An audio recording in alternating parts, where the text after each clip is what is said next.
আসসালামু আলাইকুম ওয়া রাহমাতুল্লাহি ওয়া বারাকাতুহু।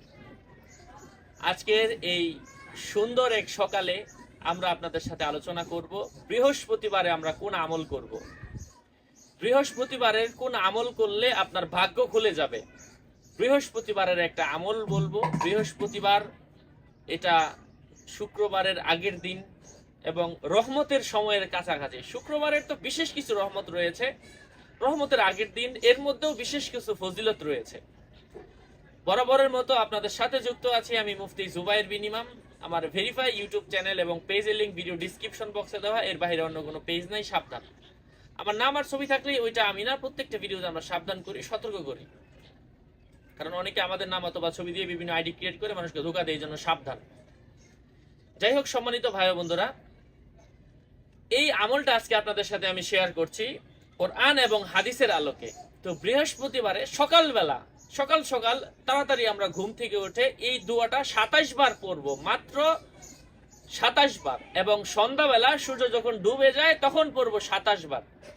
ইনশাআল্লাহ এই দুইবার পড়ার মাধ্যমে আমরা নামাজ, রোজা, সকাল সন্ধ্যার আমল, সুবহানাল্লাহ, আলহামদুলিল্লাহ, লা ইলাহা ইল্লাল্লাহ, আস্তাগফিরুল্লাহ, এই আমলগুলো তো করবই, সাথে সাথে এই আমলটাও করবো। ইনশাআল্লাহ ভাগ্য বদলানোর জন্য যথেষ্ট। যাই হোক ভাই বন্ধুরা, এই আমলটা হচ্ছে আল্লাহুম্মা রহমাতাকা আরজু ফালা তাকিলনি ইলা নাফসি তরফাতা আইন। দোয়াটার অর্থ হচ্ছে আল্লাহুম্মা রহমাতাকা আরজু, হে আল্লাহ আমি আপনার রহমত চাই, ফালা তাকিলনি, সুতরাং হে আল্লাহ, ইলা নাফসি তরফাতা আইন, হে আল্লাহ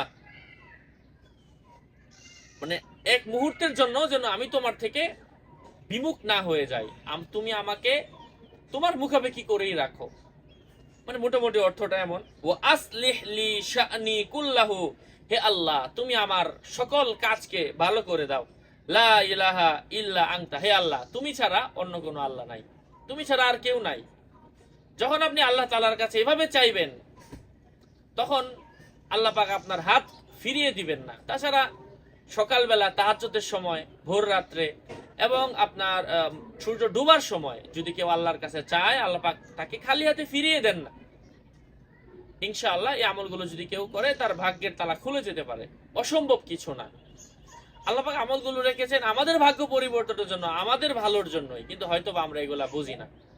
এমনই আরো আপডেট পেতে আমাদের সাথেই থাকবেন। সুস্থ থাকবেন, ভালো থাকবেন।